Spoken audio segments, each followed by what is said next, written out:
would stand, if you're willing and able, for the invocation, and if you would, please stand, continue standing for the pledge to the flag. Dear Lord, we meet to serve our community, to use our resources wisely and well, to represent all members of our community fairly, to make decisions that promote the common good. We recognize our responsibilities to the past and the future, and the rights and needs of both individual and community. As trusted servants, we seek blessings for our deliberation and on our efforts here today. May we act wisely as well. Amen. I pledge allegiance to the flag of the United States of America and to the republic for which it stands, one nation, under God, indivisible, with liberty and justice for all.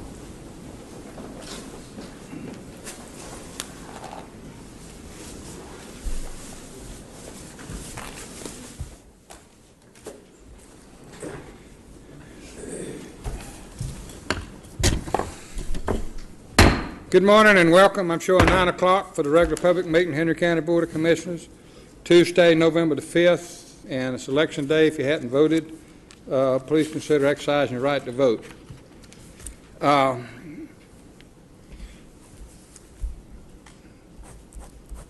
If you'll look at your agenda, there's been one change. If you'll look on the last page, County Manager, where at Alpha, it says request for approval of a new ordinance pertaining to film, television, and video. I understand that's not quite ready, so we're going to remove that. If you'll just scratch through that, please.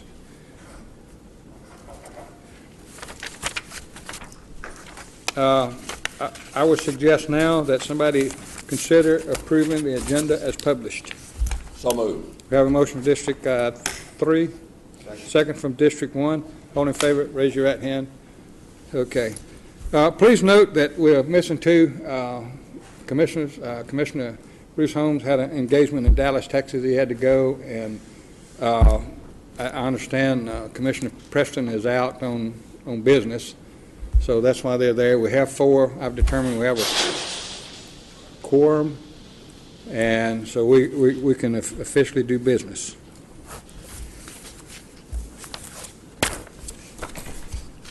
Next, I would like to read a proclamation. Proclamation in honor of the National American Indian Heritage Month. Whereas the history and culture of our great nation have been significantly influenced by American Indians and indigenous people, and whereas the contribution to American Indians have enhanced the freedom, prosperity, and greatness of America today. Whereas the customs and tradition are respected and celebrated as part of the rich legacy throughout the United States, and whereas Native American Awareness Week began in 1976 and recognition was expanded by Congress and approved by President George Bush in August of 1990, designating the month of November as the National American Indian Heritage Month. And whereas in honor of the National American Indian Heritage Month, community celebration as well as numerous cultural, artistic, educational and historical activities have been planned. Now therefore be it proclaimed by the Henry County Board of Commissioners that the month of November 2013 be known as the National American Indian Heritage Month in Henry County, and urge all citizens to observe this month with appropriate programs, ceremonies, and activities. This 5th day of November 2013, Henry County Board of Commissioners. Tommy Smith, Chairman. Shay Matthews attests as Clerk. The DAR that requested this, the people that's going to receive this can't be here today, so we'll have a photo op with them at a later date. So I just wanted to announce that.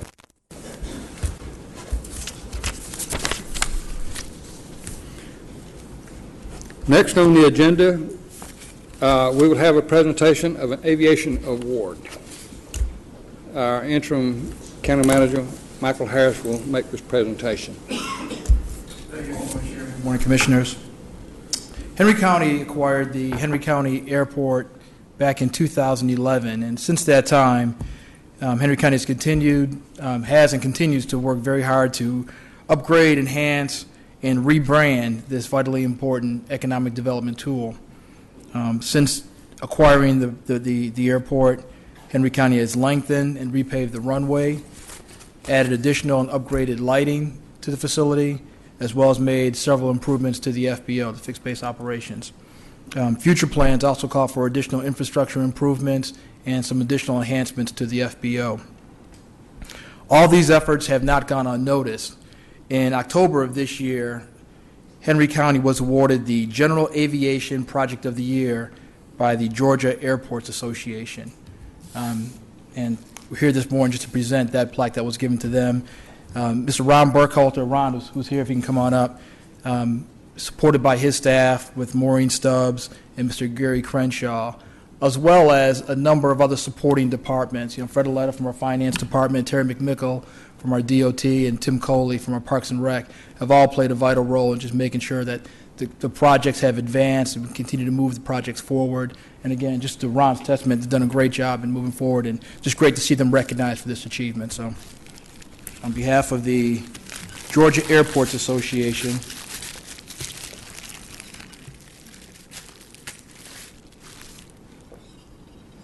there you go. Okay. Thank you, Michael. Thank you. Ron, I think they're going to take a picture of you.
Yes, sir. When we purchased the airport, we had what we felt like was a real strong agreement with a company called Avports to manage. Yes, sir. That company was also going to pay all the indebtedness, the bonded, all the money that the county had paid, which was approximately $2.7 million plus or minus. They were going to pay that off as well as manage the airport. Are we any further along in making any decisions as to who's going to run the airport? It's from an airport management standpoint. Is there anything in the process or in the hopper for that? I've been asked that question several times, and I've talked to other members of the board about maybe having an opportunity to bring airports back to the table. And I would think that they would really want to come back to the table, because the area that it's going to cost them money was all this work that we've gotten accomplished. And I just was curious from the standpoint of your office, have we talked about that any? Is there anything going on that so that I can answer my constituents on it? Right. Yeah, the short answer is no, nothing formal. I mean, there has been some informal conversations about options of different directions we could go in. We could certainly put something together and present it to the board to present to get a consensus from the board on what direction they'd like to go in, though. Right.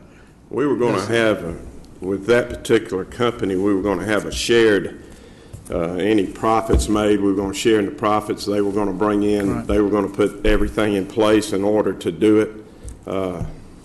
For whatever reason, that did not take place.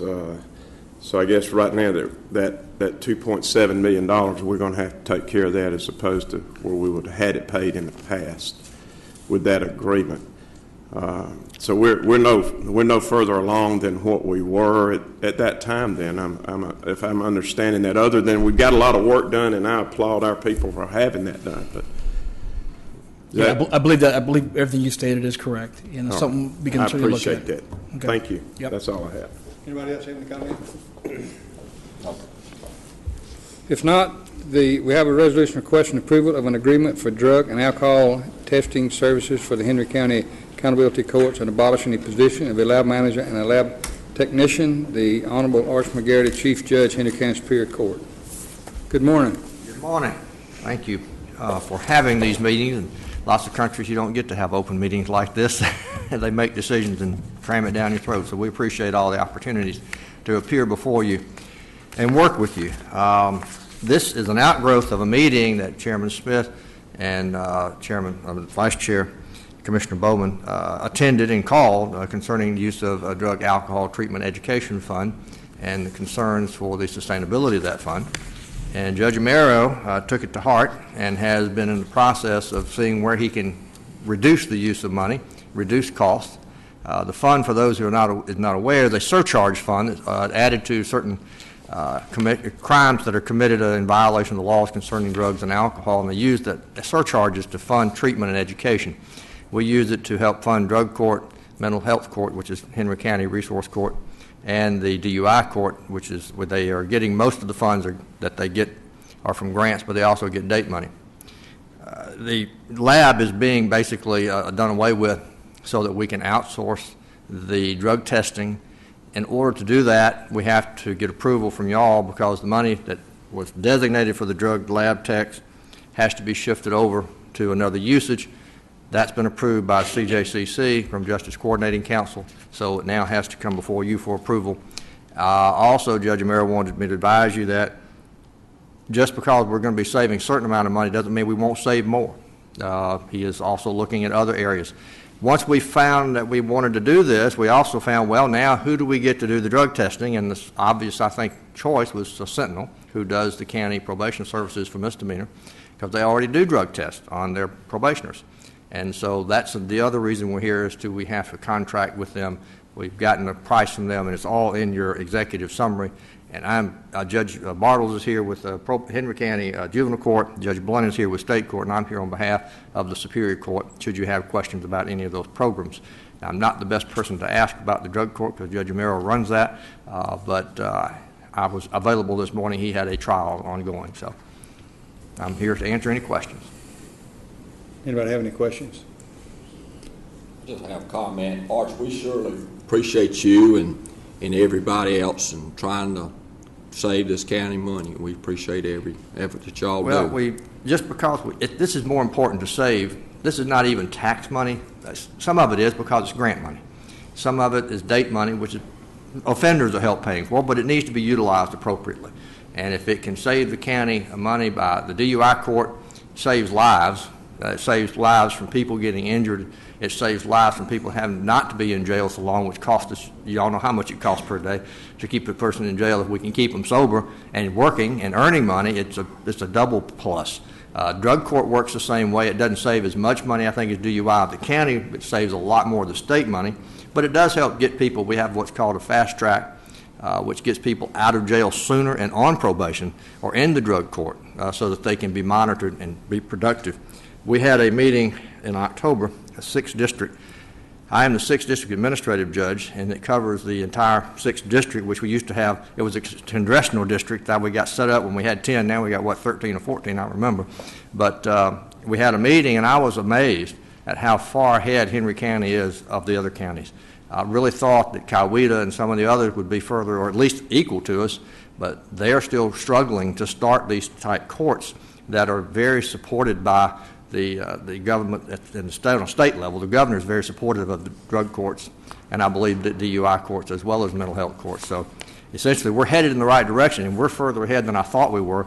The next thing, and we talked about this in our meeting that the chairman called with Mr. Bowman, is sustainability. That is one aspect of operating these courts.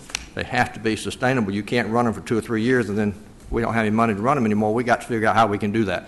And the long-term plan we are working on, I think I mentioned at our meeting that I would be back in January, February with a template that is being utilized throughout the state in various courts. I don't like reinventing the wheel. I like to see what they're doing somewhere else and how well it's working and tweak it maybe, and where are we getting the funds, how are they doing this, how do they plan sustainability, and if we can make it work here, we'll do the same thing. But we'll be back with you in January, February about that so that we can see where we can get those funds to continue operating these courts and show you the actual cost savings, because I think that you'll find that there's substantial cost savings. The two most vocal speakers at that meeting I went to was the sheriff of Coweta County and the chief of police of Newnan, wanting to know, how did you do your mental health court? How did you get it set up?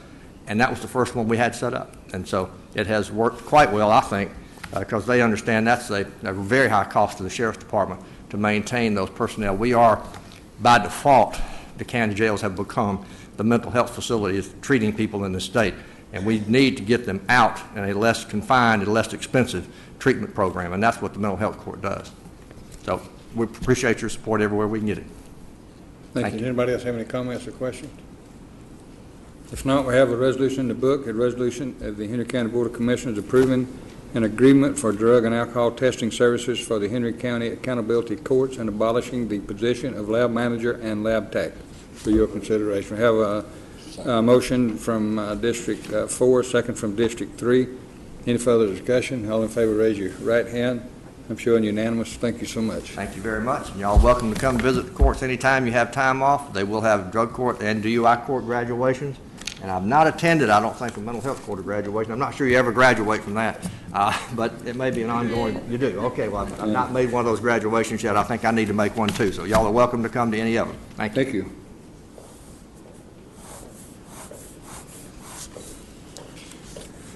Next, we have a request to appear before the board. First, Mr. Steve Richardson, if you would, come to the podium, state your name and address for the records, and you have 15 minutes.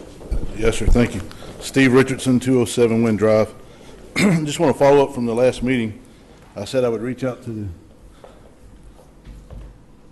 the feds and get the Freedom of Information Act pertaining to the Captain Ayers and the conversation we were having with him. The form that you're looking for, Mr. Harris, that Captain Ayers doesn't have a copy of is called the MCMIS. I have lent that to council. I will get that MCMIS for you so you can see that what I'm telling you is certainly fact. It was my intention today to come up and talk about the ordinance and what was going on with the ordinances, but in light of Mr. Harris's comments last meeting, I think I need to address some of those. First, we say that we're exhausting all efforts by staff to make things right and equitable. And this information I've given to Mr. Harris, he's had it, and I didn't get a return phone call. So, and he does have my cell number. So anytime anybody wants to know what I'm going to talk about, he's more than welcome to call me. As a matter of fact, I'll send the email out to everybody so they know what I'm going to speak on, so they can be informed. This is a 2010 application from Such Record Service, which is now a defunct business. It was Elkins Record Service, and in 2010 they applied under Dan Elkins and Elkins Record Service. Here's the Secretary of State, where said business is out of business. This past November, we applied under Elkins Towing Recovery LLC, under Jim Elkins and Dan Elkins, with Jim Elkins owning the company. This is Georgia Secretary of State. This envelope right here contains the GBI file of the arson investigation on Mr. Elkins. So I'm not sitting here trying to toot anybody's horn. I'm not coming up here just trying to start something.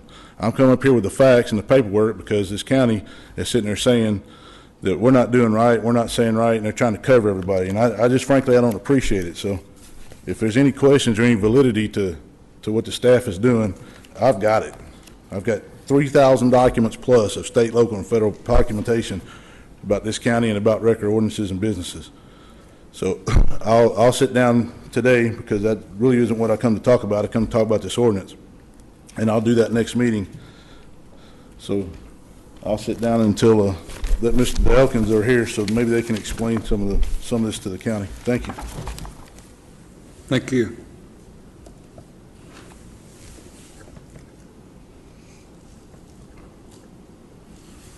Next, we recognize requests to appear before the board, Elkins Towing Service. If you would, come to the podium, state your name and address for the records, please. You've got 15 minutes.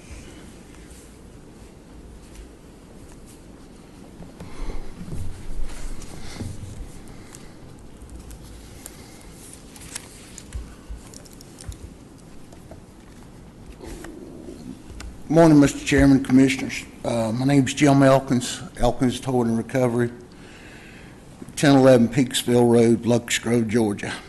I've heard it over the last few weeks. Y'all probably heard of me.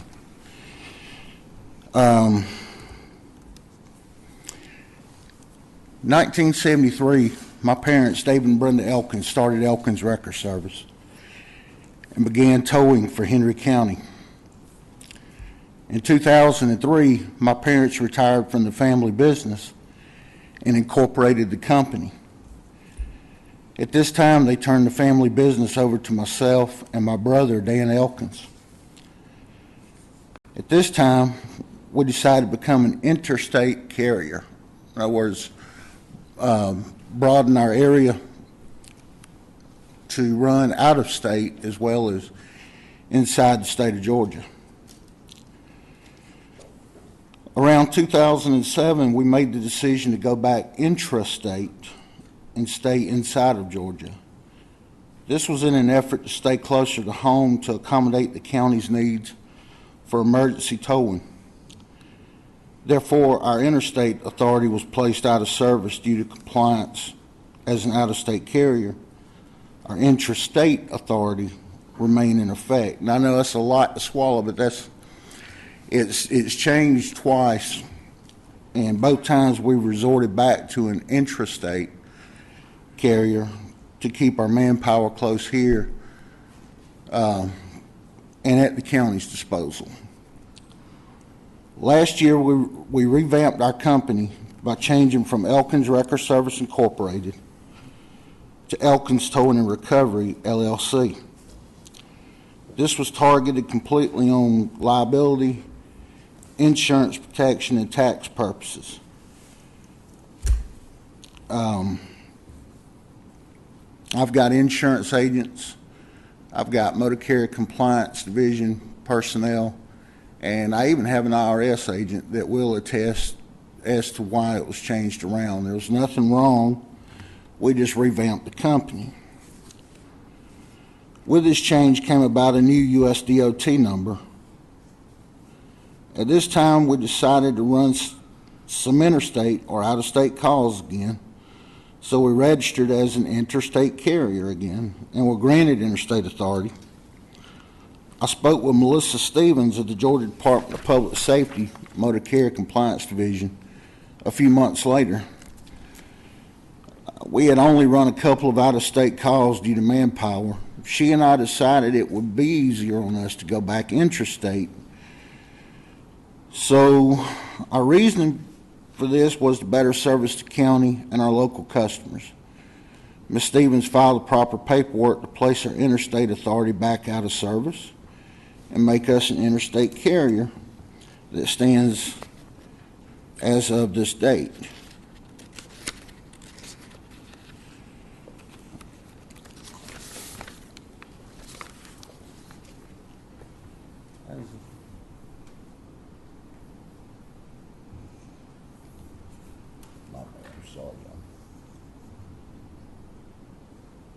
And it clearly shows right there, authorized for hire.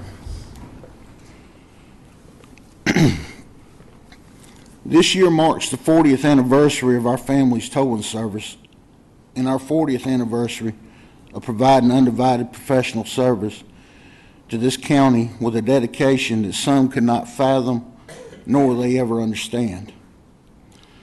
We have been through good times, we've been through bad, not because of Henry County, but alongside of Henry County. We've had some mishaps and we've had some disagreements, but with a 40-year relationship, who hasn't?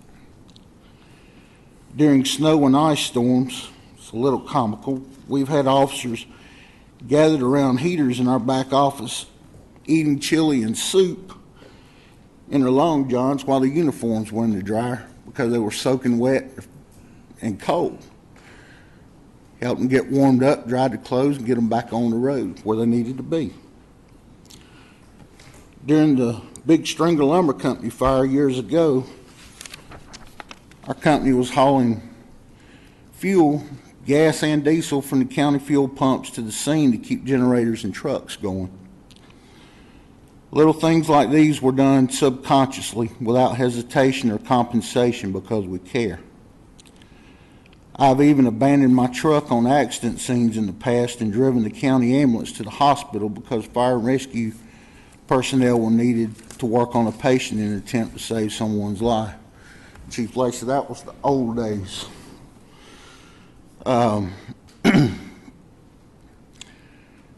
When it comes to saving someone's life, this is how you make it happen. We send our operators, and I do not refer to them as record drivers, but instead towing operators, to such training as Wreckmaster. I've been to one of the biggest extrication schools in the country at the University of Georgia alongside Chief Lacey. I've had training that had to be approved by the EMA Director, Don Ash, through GEMA, pertaining to mass fatality incident response. These types of schools are for the benefit of the county. This knowledge is at the county's disposal at no expense whatsoever. I hold many FEMA certification in incident command systems, emergency preparedness, and I hold certification in emergency program management. There's no way you can deny that these credentials are an asset to the public safety process of this county. On Thanksgiving Eve last year, we received a call from the county to assist the fire department with an extrication involving a man trapped between his pickup truck and a tree. The incident had the man's leg crushed to the point of nearly being severed. The county had exhausted all means of rescuing this victim. I say all means. The predicament this truck was in a man's backyard. It was hard to gain access with apparatus and equipment. And Chief Gardner had called for our assistance to help in this. And upon arrival, Chief Gardner of the fire department advised me to get in there, see what we would need to do, and his guys would assist us with whatever we needed to help get the job done. Within approximately 10 minutes, the victim was extricated on his way to an awaiting life flight helicopter. The man recovered from his injuries. It's this kind of trust and faith in one another that was built over many years of experience, training, blood, sweat, and tears. It's this kind of relationship that saves lives. I've always said that Henry County's 2 towing services are an integral part of the public safety process in this county. I'm going to dedicate some time to reestablishing a closer relationship with the public safety departments and working toward more cross-training in the future for the betterment of the county as a whole. I'd also like to see us involved in the record committee more. I feel that the record committee and the 2 towing services that the county trusts would both prosper, the people would prosper or benefit from involvement with intel from both sides as to some of the needs of the county involving the towing services. I believe it would leave nothing short of beneficial to the county as a whole. Gentlemen, I stand before you today not to seek gratitude, but to show you gratitude for what your faith and trust in us has made us become. It's because of you that we are the oldest towing company in Henry County. It is because of you that we have reached a 40-year milestone towing for Henry County and its agencies. We thank you for that opportunity to be what we are today. While I am before you, I would also like to apologize to you as well. Because of the hard work, dedication, and dependability, we have fallen victim to greed. Someone always wants what you have worked so hard to achieve without sacrificing their own time and efforts. Your time has been repeatedly compromised by someone making slanderous accusations in an attempt to defame our integrity, character, and reputation. Someone keeps coming before you with tattletale claims, much like a little schoolboy, making accusations that we are operating without authorization from the DOT. Lying to you about a recovery bill involving an overturned tractor trailer that was on a slideshow a couple meetings ago. The trucking company will verify this. As a matter of fact, the actual bill was $9,750, which is within industry standards and the county towing ordinance. The trucking company was very happy. It's person stood right where I am on numerous occasions and told all of you a blatant lie. Looked you right in the face and lied. L-I-E-D, lied. This person gets up here and tells you the bill was $11,000 when I had actually face-to-face told this person the actual bill.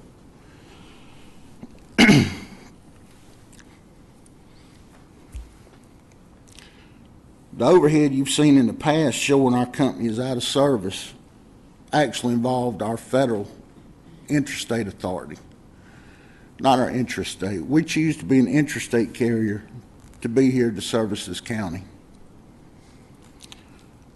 Ironically, and you've also been told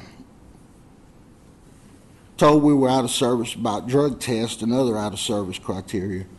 Ironically, on October the 10th this year, just less than a month ago, I had the pleasure of a full DOT compliance safety investigation by Agent Dixon of the Federal Motor Carrier Safety Administration. When he left, he found 0 violations with our company, which he said was almost unheard of. I have his card with his number if you would like to call him and verify that. Mr. Don Ash I talked to Don, and Don said he's talked to him, and he said the same thing to him. My dad always told me to mean what I say and to say what I mean. He always said that whatever came out of my mouth should be the truth, and that truth should be backed up with documented proof. I stand here now defending an honor and reputation my family spent 40 years building from a bitter, angry, and jealous person. To some, our county towing ordinance is a guideline to those trustworthy or pertaining to it. To others, it is an obstacle that should be overcome any way possible. And I tell you honestly, greed is a horrible means to an end. It's horrible. You've got Swanson's Towing in the north end that's been providing service for over 20 years that I know of. Us in the south end that's been providing service for 40 years. That's four decades of dedication to the people and motorists of the county and those just traveling through it. Do you think for one moment I'd be standing here proud of our accomplishments or even still in business if this person's ramblings had any value to them? I thank all of you for having faith in us. I thank you for your maturity and intelligence to know the truth from lies conjured up by jealousy. I welcome any and all of you to our location anytime you would like to stop by and see what your towing companies are like. And I appreciate you for helping make our prosperous career possible for so long, and hope to be here in another 40 years. We'll be the same then as we are now, as we were 40 years ago.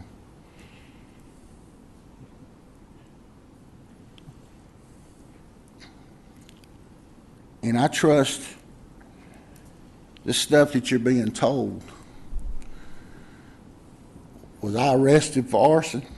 1989, I believe it was. I sure was. But if you check with Judge Hal Craig, all the stuff was reduced down to a criminal trespass, misdemeanor, first offender. I was 19. I was a kid, stupid kid.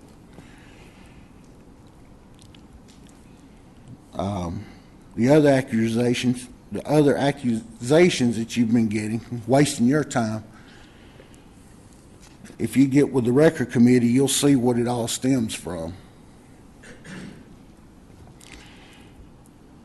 If you have any questions or comments, I welcome them, and I appreciate you allowing me to stand here this morning, not to slam someone else, but to defend our integrity from those who seek to destroy it. I appreciate y'all giving us an opportunity to serve this county for 40 straight years as a towing provider for this county. It means a lot to us. If y'all have any questions or ever have any questions or concerns, give me a call. 15 minutes is up. Does anybody have any question or comment? If not, thank you so much. Thank you. Next, we'd like to recognize Mr. Vince Farr, Animal Control. He's going to give us a report about rabies. Vince is our rabies guy, and he does good at this, too. Good morning, Chairman, board members. I come before you with the 2012-2013 Rabies Report. This runs, my physical year runs from November to October. We processed, Animal Control rather, processed 208 animal bites in this county this year, which is only 13 less than last. We did 164 of these bites were dogs. 43 of them were cats. We had one wild animal to human attack, and we had wild animal to animal attack. We had two or three of those. We executed 172 10-day quarantines where we quarantined animals to observe signs of rabies. 83 of these quarantines were done at the Henry County Animal Shelter. 89 of them were done at the owner's residence, where they had the proper facility to do such. We had 27 others, which stems from animals not, people were bitten, the animals were not available for testing, nor could we find these animals. These people were advised to seek medical advice from their physician in reference to rabies shots. We submitted 33 animals to epidemiology for testing this year. 9 of those animals were pets, 5 of them were wild, 19 were strays. And this is a combination of cats and dogs. We had only 3 areas in the county where we quarantined the surround 1 mile area to advise people in that immediate area to have the animals revaccinated because of a positive case of rabies. These areas were done by signage, news media, and website.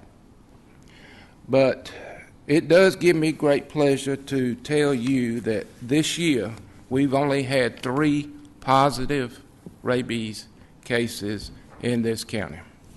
And that's a first for me. In 20-something years, that's the lowest it's ever been. The areas that we quarantined were Ben Arrow Subdivision, in Stockbridge, John Gardner Drive in McDonough, and of course the latest was Chafin Drive in the Kellytown area. And that is your report. If you have any questions, I'll be glad to field them right now.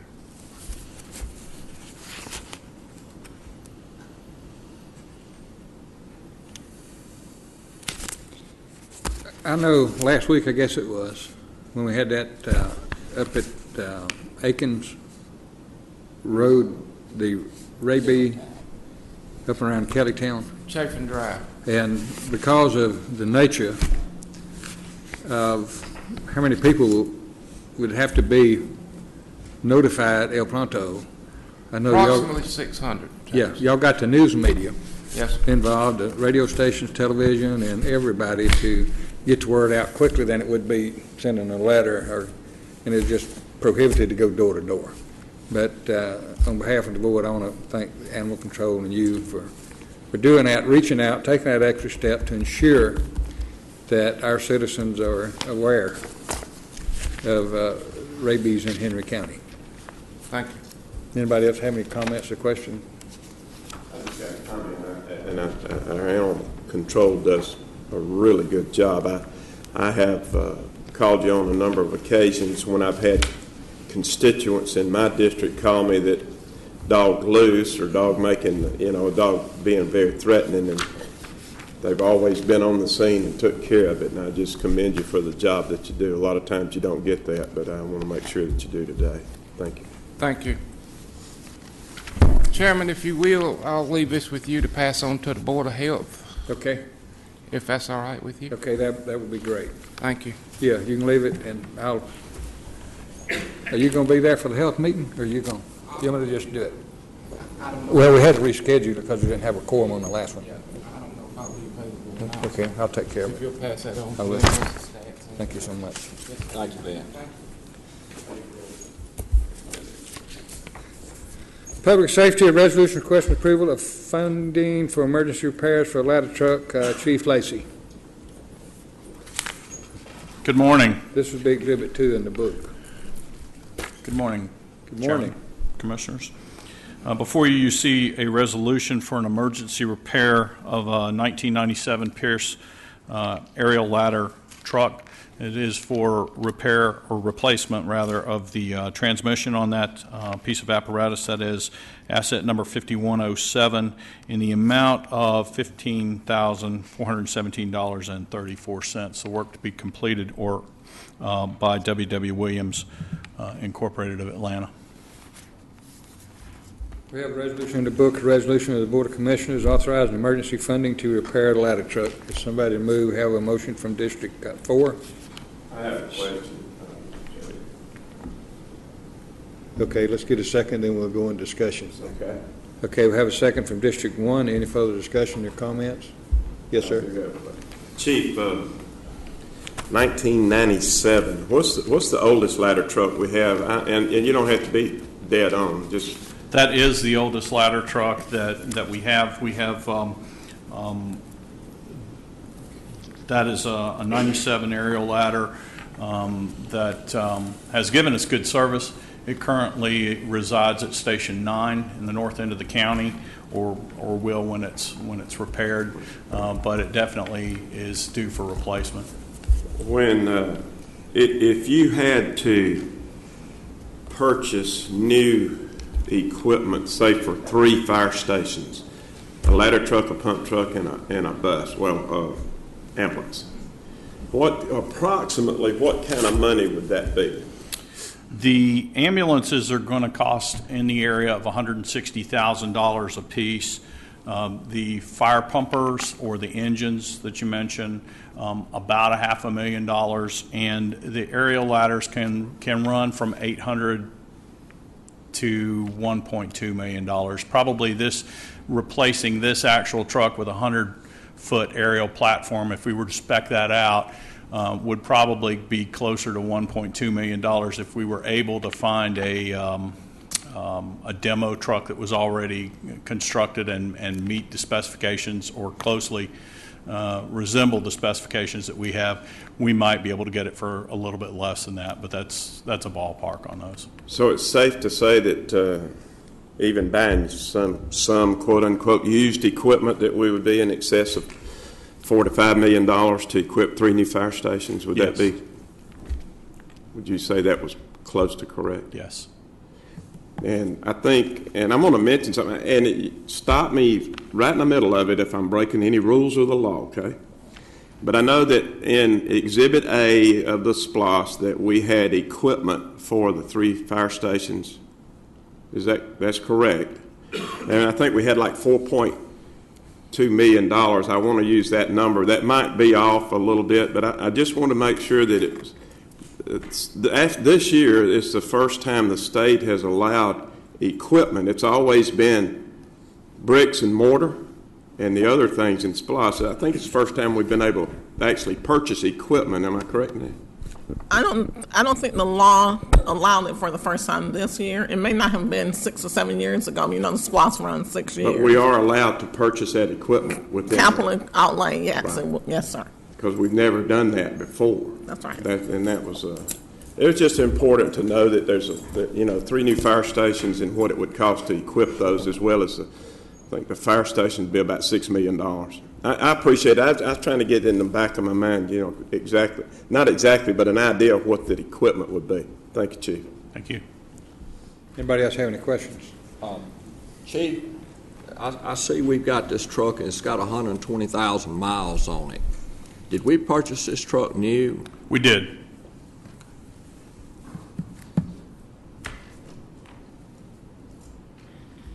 Any other comments or questions?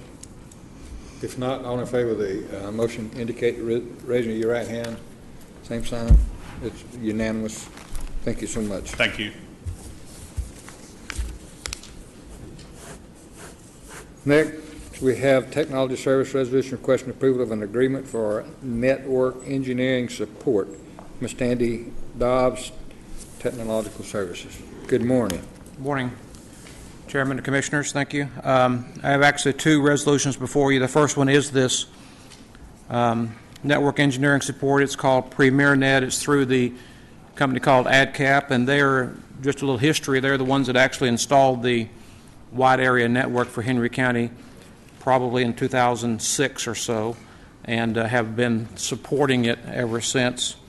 And this is an ongoing renewal of the agreement to give us 24/7, 365 support for our network.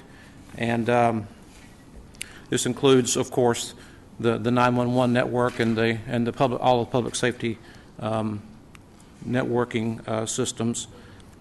The cost for this is $47,238.97 for this agreement year. In the back of your packet, there's a similar agreement with the page previous agreement on it, and it's a page 13 of that agreement. You can see it's executed by Henry County, but it was for $74,000, and that was for 2009. So since 2009, we've been able to take on more of the day-to-day support for our network. We have a network administrator on staff now, and so it's went down from 74 to 47 since 2009 to 2013. So we're taking on more of that responsibility in-house ourselves. But this is to renew this agreement with AdCap for the support of our networking, not hardware. This is the 24/7 network support, the wide area network between our buildings and facilities. Okay, we have a resolution in the book, resolution to approve network engineering Premier Net support agreement, and the total amount is $47,238.97. If somebody would consider moving in that direction. So moved. We have a motion from District 3, second from District 4. Any further discussion? All in favor, raise your right hand. So moved. Okay. The second one before you is the actual hardware support, separate from the general network support. This is hardware support through Cisco, which is the manufacturer of the hardware. This is through their reseller, again, AdCap, who, as I said, installed the original network and supports the network at Henry County. This is, if you'll look in there, it's a list of, a rather boring list of hardware, networking hardware, each building and facility, and within, of course, this building, a number of pieces of equipment reside, and this is the manufacturer support. So we get depot, what we call depot support for it. If something breaks, then they ship us one overnight, and we ship theirs back to them. So we're, and they keep a couple of spares on site. Cisco is through the manufacturer Cisco, and so this is for the actual hardware maintenance, if you will, for all of that hardware listed in that agreement for $113,120.92 for this agreement year.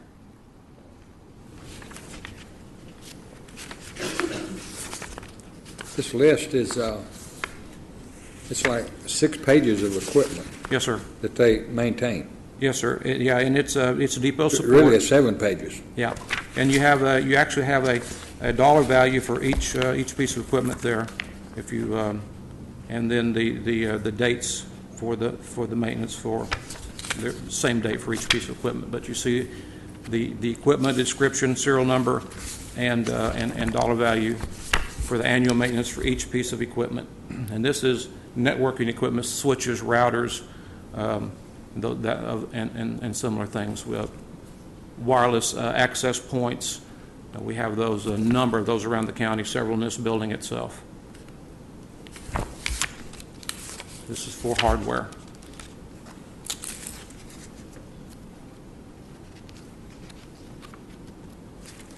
We have a resolution in the book, resolution to approve network and voice hardware infrastructure annual maintenance. This would be $113,120.92. Move to approve. We have a motion from District 3 to approve, second from District 1. Any further discussion? All in favor, raise your right hand. Unanimous. Thank you so much. Thank you. Moving down to Human Resources. Tara Ephardt, Human Resources Director, Exhibit 5 in your book. Good morning. Good morning, Chairman and Commissioners. I come before you today with a resolution to approve the agreement between Financial Marketing Concepts, Inc. and Henry County Board of Commissioners to provide the Coast-to-Coast RX card at no cost to Henry County employees or its residents. And in addition to that, the county shall receive a royalty for each prescription that is filled with using the discount card. And this program has been endorsed by ACCG. In addition to the information that you have in your packet, I need to, for the record, show we have, as late of last night, I received a slight change to the agreement that will be signed. And for the record, I need to be able to show the changes as noted.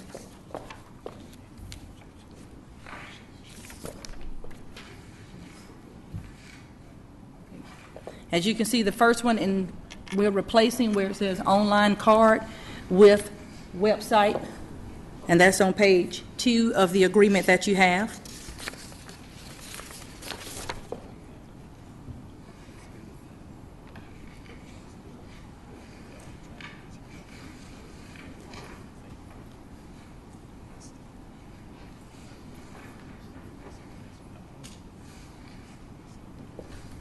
It's a little hard to see.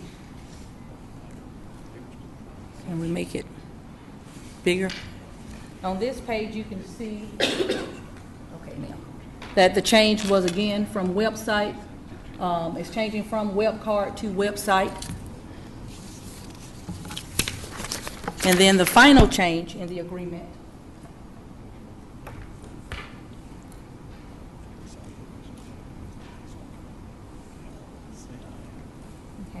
the name or the documents will be submitted to Alexandria Miller instead of Roger White.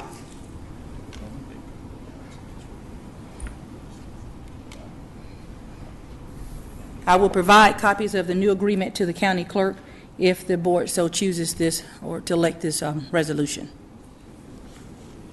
Has this went to legal?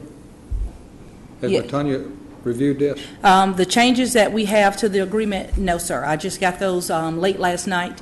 I have made reference to the county attorney and the county clerk, and was advised that I would need to display these before the board because the public has already been provided a copy of these documents as well as the board to review. So for the record, I will need to show the changes that were made in the agreement. So this would definitely be a benefit for the employees to participate in this? Well, actually, the benefit is probably more so to the residents of the county because most employees have a insurance program that we offer through Blue Cross Blue Shield. So, however, when they go to, say, Rite Aid, you provide the discount card, and if the cost of the prescription is less using a discount card, then yes, they would receive that discount.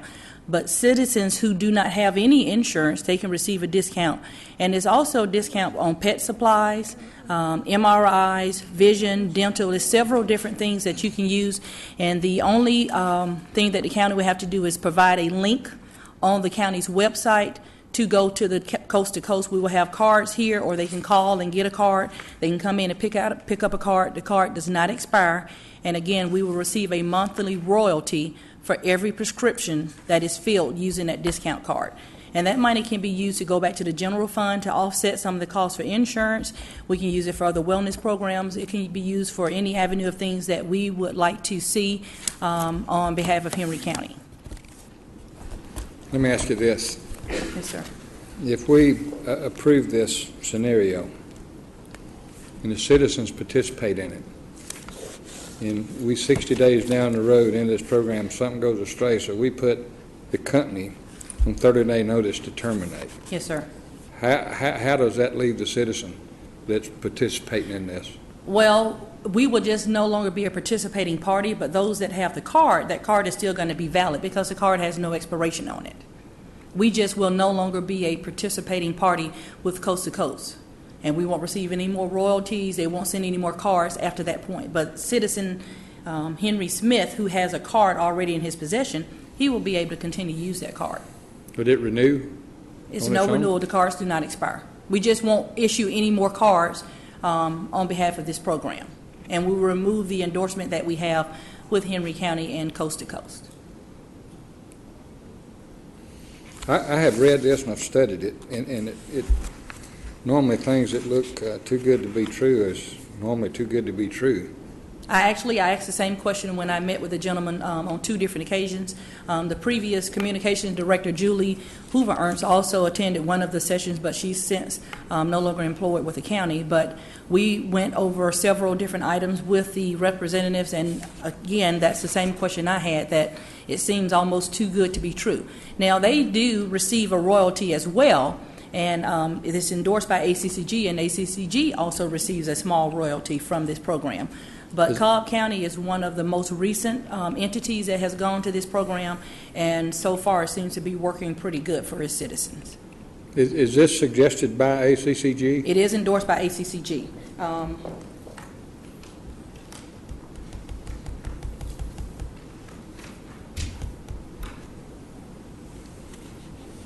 This is actually the page from the ACCG website where you can see it clearly endorses the Coast to Coast. You use that word, we can see it clearly, Well, loosely. It's on the... Oh, we can see it clearly now.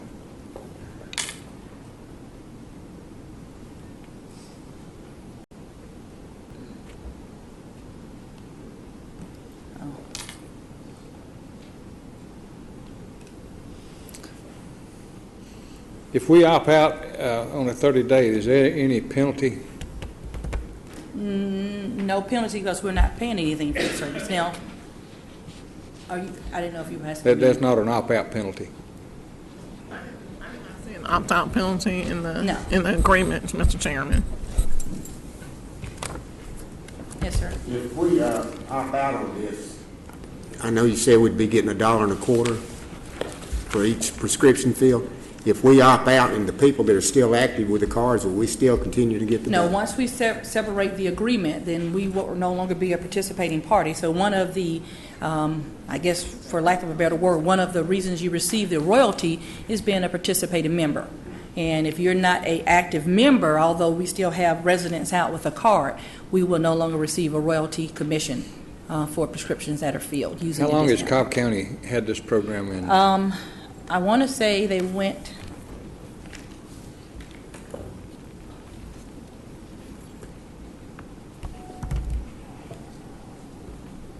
I think it's going live November of this year, actually. Or was it November of last year? Here's the link where they already have it on their... actually, it went live already, but they were having a press conference on November 13th to promote the program, which is another program that Coast to Coast will offer if we wanted to hold a press conference to do this.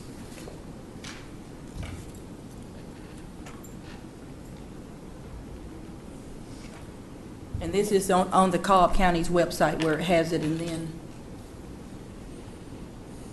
the link. In addition to Cobb County, there are other counties that have been utilizing this for a while, which are Augusta, Richmond County, Barrow County, Bartow County, Cherokee County, Chatham County, and Forsyth. And there are other participating counties, but these are just some of the larger counties that are current members and utilizing the Coast to Coast program. So basically, this is just a discount card for all the citizens to be able to use? I mean, it's a win-win for our citizens? Yes, sir. That's what it looks like. That's what it reads. I too had the same reservations as you are expressing today, and unless it's something that has been unseen by the other counties that are using it, it is something that is a win-win for the citizens of the county as well as the employees of the county, because we receive that royalty and that can be used for different programs, for the county employees. It can use, again, like I said, we can offset the cost for insurance because there are no stipulations on what the money can be used for. And at any time, if we feel that we are not satisfied with the services that they have, we can terminate that with a 30-day out clause. Well, what I don't want to do is it seems I would be willing to agree to this, but I want to make sure that we do not put our employees and our citizens in undue duress. If we opt out, then did they have to sign an agreement, or what? How do they get incorporated into the program? They can either come to, we'll have cards here at the window, they'll just come in and ask for a card, and we give them a card. So what do There's they nothing agree to sign up for. Excuse me, sir? What do they have to agree to? You take the card and you can use it or choose not to use it, but once they get the card, it's just like this business card here. It'll be Is like that the card? No, sir. This is just somebody's card that they left Okay, on the podium. what I'm saying is, if we opt out, something happens, I wouldn't want the citizen to get a letter that since Henry County Board of Commissioners opt out, you now been increased by 1.2% or whatever the refund, rebate, whatever it is. I wouldn't. Now, they will still be able to utilize that card.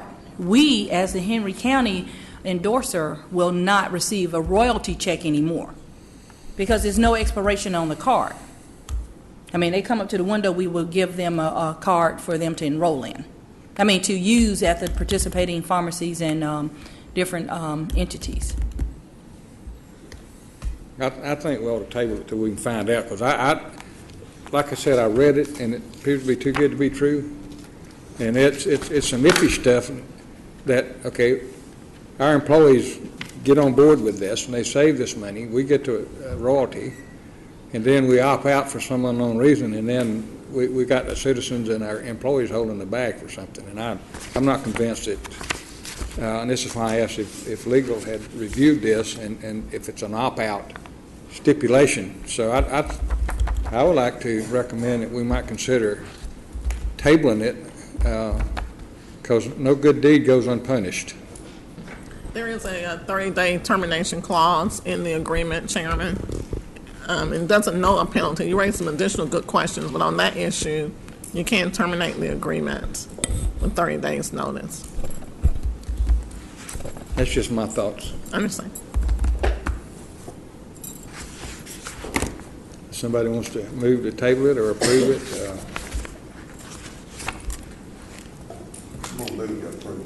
Move to approve. We have a motion to move to approve. I'll second. Have a second to approve. Any further discussion? Do we feel comfortable that there's no consequence on our citizens? This agreement deals with the relationship between the county and the entity with whom you're contracting. It doesn't provide any information concerning what the citizen has to do to sign up to get the benefit. I don't see that, and so I don't know what those consequences are. It does outline in detail the benefits that the citizens will receive on the discounted prices, but for instance, I don't know if you have to go home and go online and put your information. I just don't know that. It doesn't speak to that. No, you would just, if you came up to the window and say, I want a discount card, I'll give you a discount card. Okay, well, so it doesn't. The citizens themselves are not on the hook, for lack of a better word, for any relation with the Coast to Coast program. When they receive the card, that's up to them if they choose to use it or not. It's a discount that they could be afforded.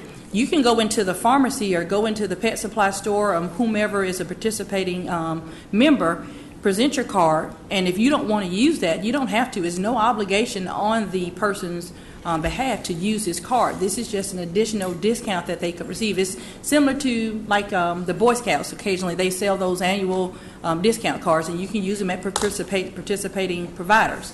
That's up to you if you use it or not. But now that card, you pay a fee when you actually get the card. This is free, and it's a free service that we can offer to our citizens. And I'll keep saying our citizens, the employees can utilize this also, but I do believe that it will be more beneficial to the citizens, especially those that don't have a insurance program or an insurance program that is somewhat more expensive to pay for prescriptions and those sort of services. I mean, if you're a wise shopper, when you go into the Rite Aid, I would ask, how much is it going to cost using the card or opposed to using my insurance or whatever. I mean, you're going to be a wise shopper on that. And if you choose not to use it, you're not obligated by any means to use that card at any time. So you can use it or not use it. Do you have a question from District 4? Well, I'd read through it, and you can use it in lieu of your insurance as well as you can't use it with your insurance. You're not going to get a double dip That's in correct. what you get. So, I mean, it's hard to understand. The old adage, it looks too good to be, if it looks too good to be true, generally it is. And I was also reading and I'd read this the other day on something similar to it. But anyway, when it says you're going to save from 50 to 80%, obviously, and that's on lab work, imaging 50 to 80%, dental up to 50%. I guess it would depend on what your insurance and your copay was going to end up being before that would make any sense to do it. But the fact that we can get out with a 30-day, and I'm depending on our attorney to make sure that that's not an issue, the fact that we can get out with a 30-day notice does make it quite palatable to try it. I mean, that's the way I look at it. So. The only comment I would have, that in the event we opt out, and we had some citizens out there that might be unbeknown to us on the lam, I would think the county would provide constituent service to where they wouldn't go through this alone if they needed some assistance to negotiate that. But she's told us that the people can use the card regardless if the county's on board or not. I mean, it's just a discount card. Yeah.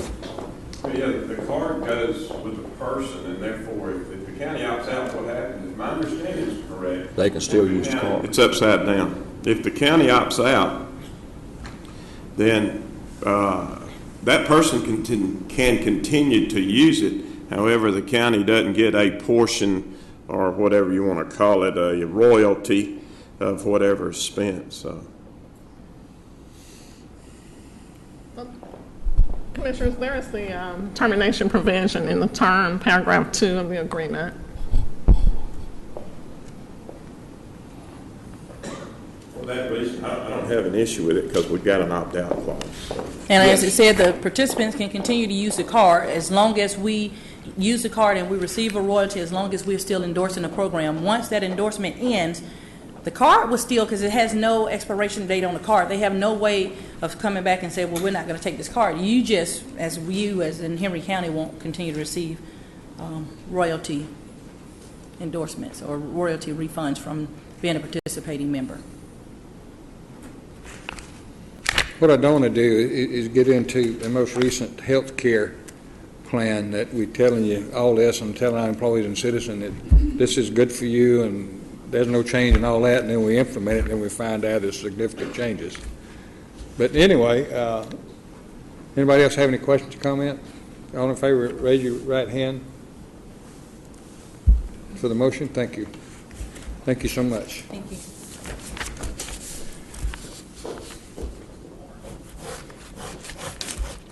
Next, we'll have a community development. Mr. David Williams, good morning. Good morning. How are y'all? On August the 6th of this year, the board approved a contract with the Georgia Department of Human Services to... We lost the quorum. We need to take a recess until such time we have a quorum. We now lack of a quorum. We cannot conduct business, so we'll have to wait to the return of, and I'm hoping it'll be temporary. So we'll take a recess, say 5 minutes. 5-minute recess.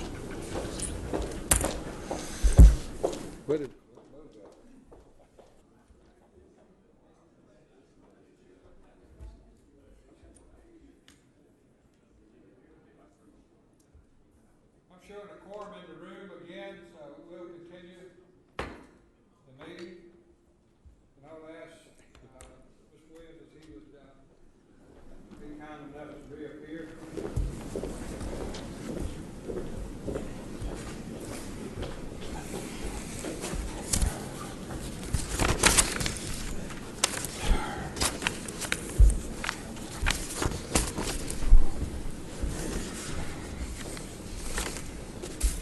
This would be Exhibit 6 in the book.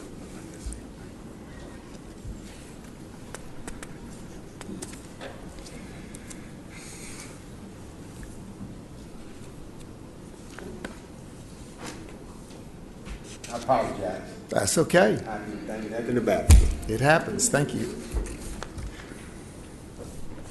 Yes, sir.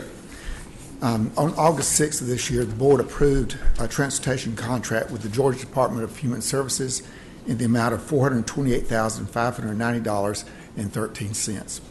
We've since then been notified by the Department of Human Services that a reduction has been requested because of social services block grant that was not released by the federal government, which was going to result in a decrease in this contract in the amount of $22,594.14. There is additional funding coming that will complement and can be used for individuals that we will be transporting. We don't anticipate that there will be any impact on the seniors or any other individuals who utilize the transportation. Last year, there were 2 amendments to the transportation contract, and those 2 amendments added money. And so I have already spoken with the state, and there will be additional funds coming that will be used so that there will not be an impact on any of our citizens. Recommend approval. Let me ask you this. That 428,590.13, was that incorporated and shown in this current year budget? Yes, as sir. that amount? Yes, sir. Okay, so consequently, if we change that, we have to go back and do a budget amendment and take out and change it to 405. I'm asking a financial question. Would that take an amended budget to do that? In looking at the budget, I couldn't find where the $400,000 was a budget item. I believe the amount came in after the budget.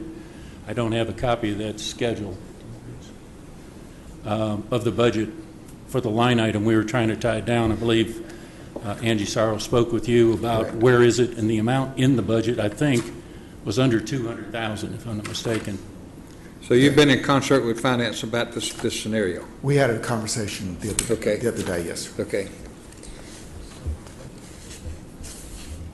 We have a resolution of the Henry County Board of Commissioners pertaining to the Georgia Department of Human Services Coordinated Transportation Grant Amendment Number 1, de-obligation of federal funds. We have a motion from District 4. Second from District 3. Any further discussion? All in favor, raise your right hand. So moved. Thank you. Thank you.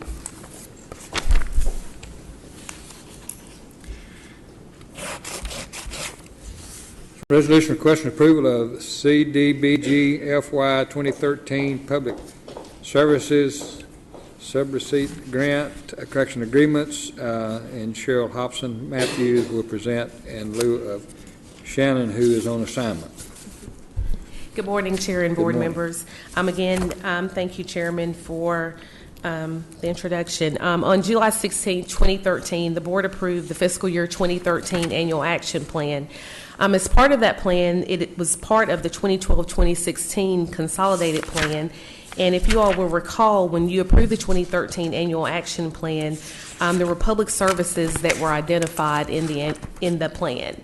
As a result of the public services that were identified, there were 4 nonprofit organizations which received $36,426 of CDBG funding each.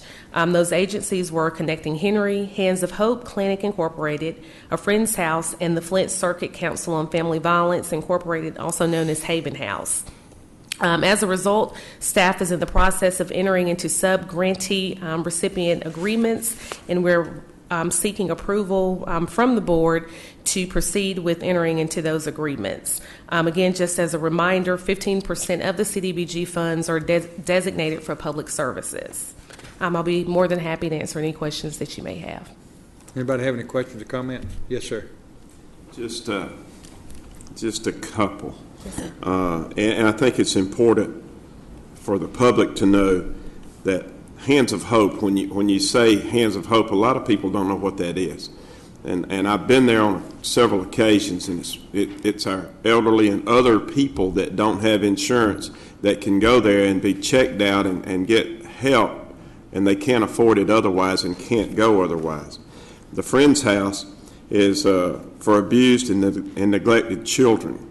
Although it says in hands out, it's a very good organization, and I would challenge those to go and take a look at these organizations where that money is being spent. And then the Flint's Council Family Violence, the Haven House for abused and battered spouses. That's another one. These are excellent areas for these programs to continue, and because of the CBG block grant, we really have to put that amount into them. And I think these particular three are absolutely what it's meant for helping the public. And Hands of Hope, Friends House, and the Haven House, those are three I would challenge our community if they get an opportunity. And a couple of them, they're going to have to make a call before they try to go and look. Obviously, the domestic violence. But on the others, they probably could. So I would challenge them to do that, but the Hands of Hope, they can go to it at any time. And but I would challenge them to do it. Those are three very well-deserving programs. Absolutely, and the contracts clearly delineate the activities that they will undertake with those CDBG dollars, so you're absolutely correct. And it's a requirement to spend those dollars in that area. Yes, sir, it is. I appreciate it. Thank you, Mr. Chair. Thank you. Since you mentioned that, last week my wife and I, who eat Kentucky Fried Chicken from time to time, they have a program now where they are collecting monies. And most people, I always give $1 or something like that. And anyway, one of the few times I asked, I forget the name of the program, and I said, where will this money be used? She said, it will be used in Atlanta. And I said, exclusively Atlanta. And she said, yes. So my wife called corporate, KFC, and said, I think you would generate more funds if you had, and she is coordinating with the Hands of Hope. And it's real simple. All they have to do, Hands of Hope, is signs a letter on that letterhead, sends it to KFC, and they will do that locally. So to kind of rubber stamp and reinforce what Commissioner Bowman said, it's a lot of good programs out there, but we also, and I'm not saying this is bad, if you don't watch it, you're funding other agencies where we got good 4 programs here that's in need. So I thought I would throw that in. So having said that, we have a resolution before you to approve the fiscal year 2013 Community Development Block Grant Program Public Services Subreceipt agreements for Connecting Henry Incorporated, Hands of Hope Clinic Incorporated, a Friends House Incorporated, and the Flint Circuit Council on Family Violence, Haven House Incorporated. Somebody move in that direction. We have a motion for District 1. Second from District 3. Any further discussion? All in favor, raise your right hand. So moved. Thank you.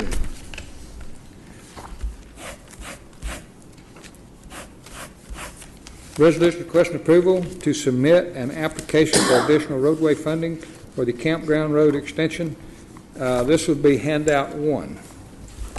That's probably on your left side of your book.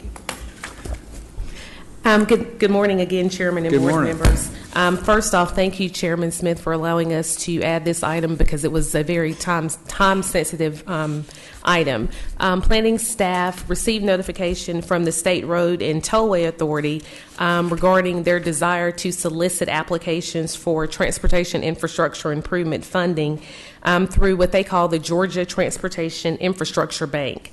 Apparently, there's about $16 million that is available in grant funding to local governments to leverage against much-needed transportation improvement projects and/or projects that have just kind of been stalled that needs an extra push.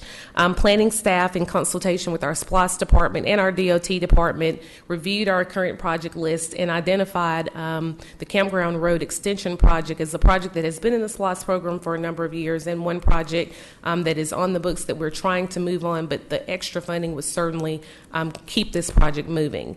Planning staff is seeking permission to remit payment to the State Rolling Towing Authority in the amount of $250 for the application fee, and to submit the necessary paperwork to get in the running to see if we are able to capture those funds. I will make you aware that there is no match amount that is required. So if we are selected, it will be a total of $1.5 million that will feed directly to the county with no additional funding sources required from the county.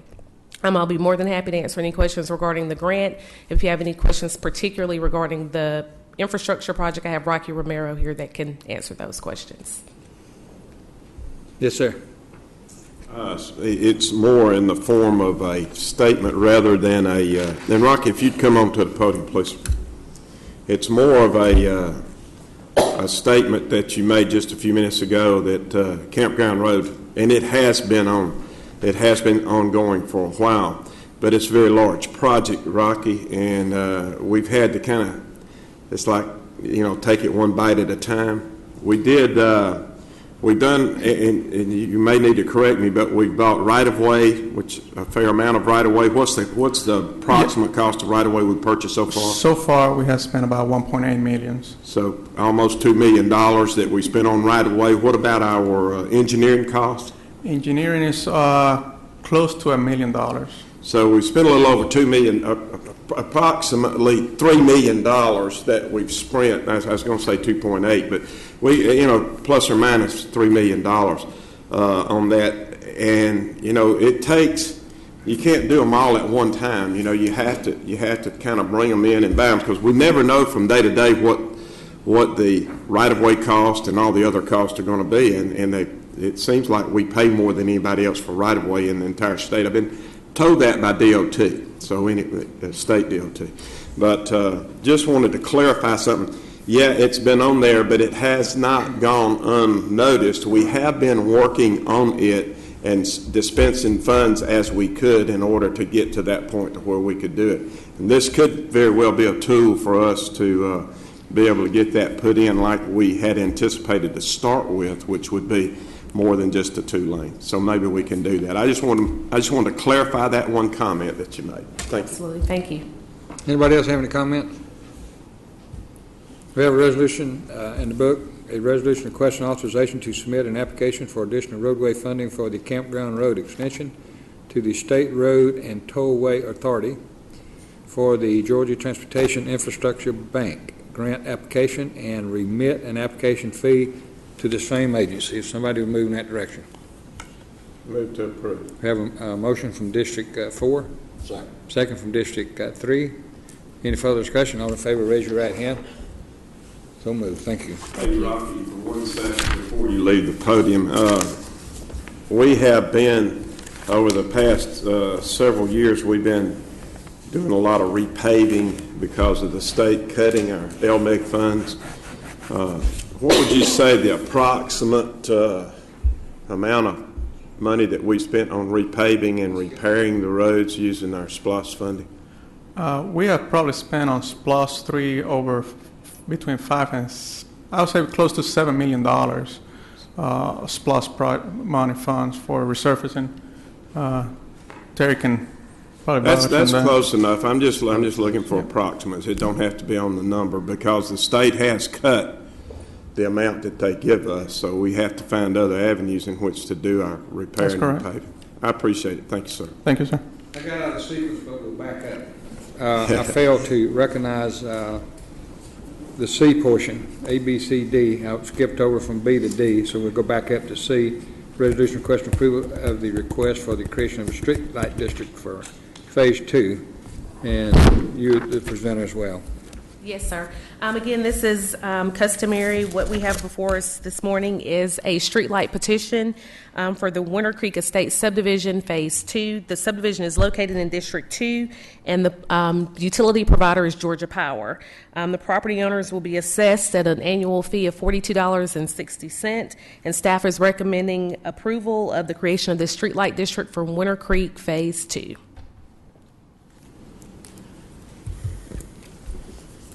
Anybody have any questions?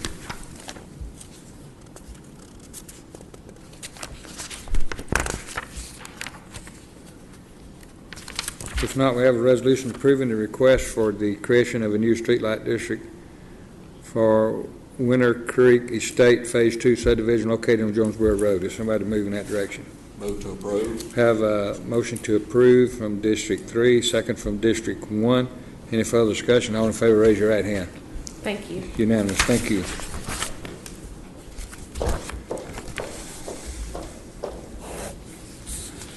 Purchasing, we have a resolution requesting award of an annual contract for vending services. Mr. Rod Gray. Good morning, Mr. Chairman, Commissioners. The first item I have, as stated, is a request for an annual contract for vending service. An RFP was solicited for these services. We received 2 responses. They were subsequently evaluated, and the highest scored vendor was Atlanta Vending of Norcross, Georgia. The recommendation is to award a non-commission 1-year contract with 2 mutually agreed upon annual extensions to Atlanta Vending. Anybody have any questions? Have a resolution from the Board of Commissioners awarding an RFP for vending services annual contract. We have a motion from District 4, second from District 3. Any further discussion? All in favor, raise your right hand. Thank you. Thank you so much. Next, we have a resolution regarding a bid for command uniforms. Yes, sir. In Resolution 1349, which was on March 5th, 2013, the Board approved the award of an annual contract for firefighter daily wear to command uniforms with a secondary award to TNT uniforms. Since the execution of the agreement, the fire department has experienced multiple service, quality, delivery, and billing issues with command.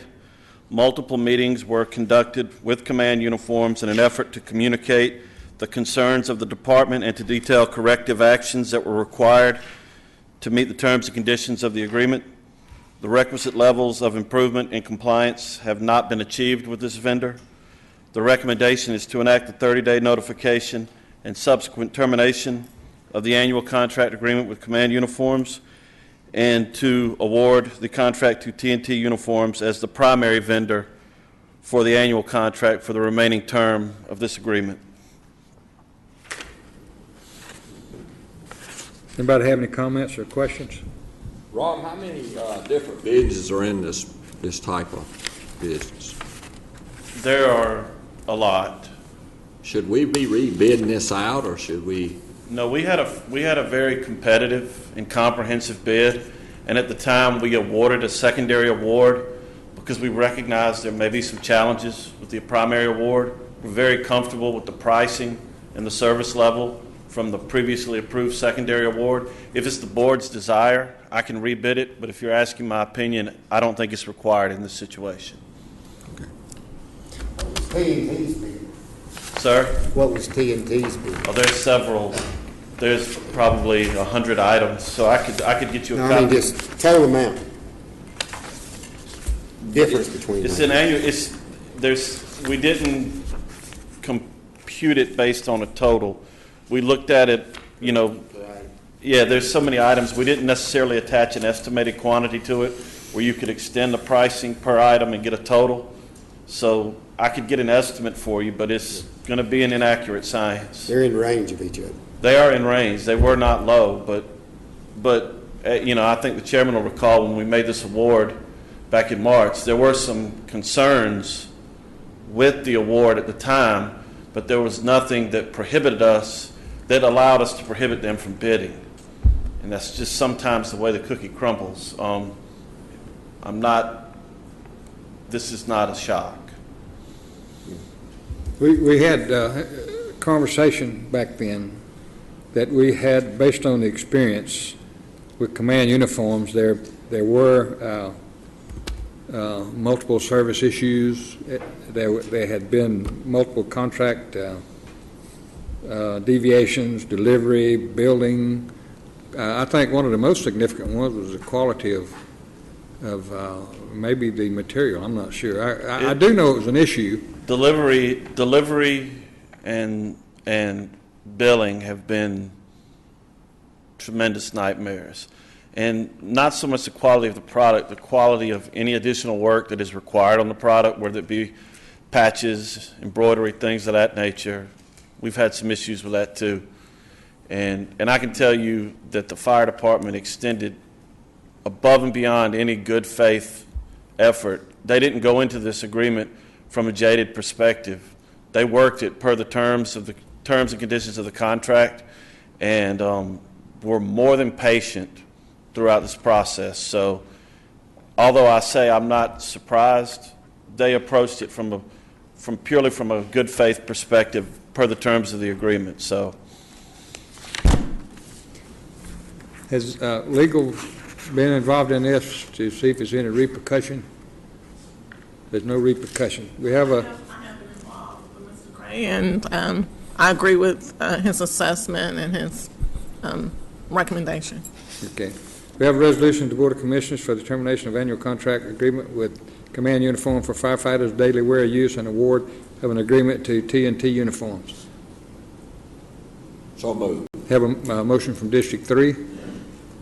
Second from District 4. Any further discussion? All in favor, raise your right hand. Unanimous. Thank you so much. thank you.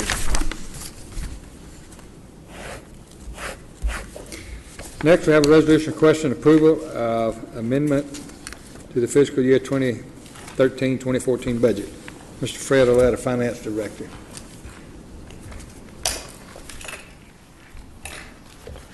Morning, Commissioners, Chairman. Each year at the end of when the audit is being conducted, it's a requirement to go ahead and make various adjustments to the budget. This is for the 2012-13, not 2013-14 budget. This is basically the end of the year. What I'd like to do is this, we talked about this last year when we did this, and I came up with a recap to show you what, in essence, the end of the year looks like.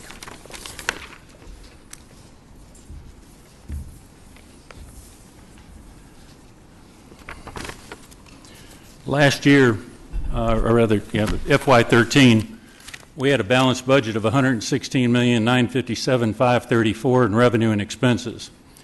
The actual, as we close out the year, we're still under audit, but we think we've given them everything and haven't heard anything back. There's going to be any adjustments, or could be, though. That's why there's a little disclosure down there. But at this point, the revenues we've taken in were $6,080,000 more than the budget at $123,048, and the expenses were $111,258,000, or $5.7 million less. As a result of that, for FY12-13, or FY13 for 12-13 budget, the actual, we will be putting back into the general fund almost $12 million. Just a quick breakdown of that, those figures from a revenue standpoint. As you'll see, this is the categories of revenue that we budget. First one being property taxes. Get my sheet out here. The property taxes were budgeted at $64,191 of the total $116. Came in at $67.5, 3.4 better. Sales tax is 1.9 better. License and permits, 584. Intergovernmental grants, 988,000. Charge for fines, we're actually under 147 on 13 million. Over on fines and forfeitures by 186. Miscellaneous 154, and other source of funds is $1,035,000. The major reason for that is what I've shown down below is really a favorable, even though we're less on revenue, the answer is really more favorable. You'll see down before less use of fund balance of $831. Included in last year's budget of $2,085,000 was $831,988 for use of fund balance. As a result of what excess revenues and less spending, we don't have to dig into fund balance and instead contribute to fund balance. So the bottom line is that we end up with $831,000 favorable. So as I said, although the revenues are less, it's because the revenue didn't have to come from the fund balance, which really takes away from the county. The other schedule here is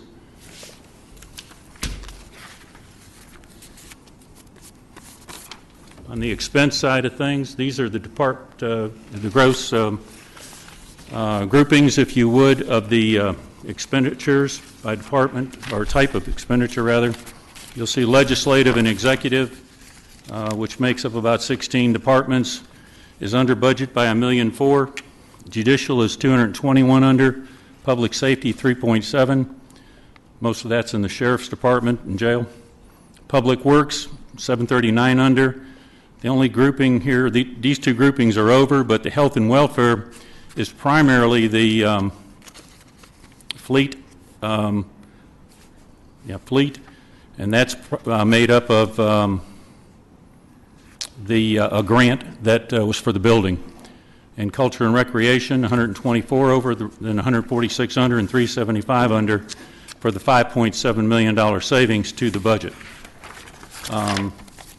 I have details that can be reviewed if anybody wants to go into any more deeper dive on the various items. Each of the revenue groupings I've given you and the expense groupings obviously take into a lot more detail, but the bottom line is, as I mentioned, and the key thing is that the overall fund balance, instead of having been tapped for almost $900,000, will instead have almost $12 million put back into it as a result of savings and expenditures and additional revenues. Angie will go ahead and present the adjustments that are necessary at the end of the year. Morning. Good morning. Can you post this, please, that sheet you gave us? The resolution? Yes. Yes, that right there shows significant information.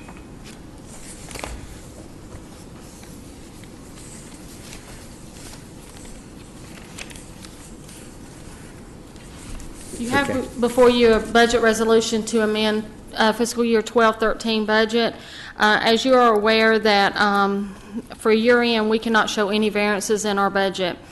We have an increase of revenue for the general fund of $5,482,000, and we have adjusted the expenditures such as also the law library of $128,000, an increase in the law library revenue.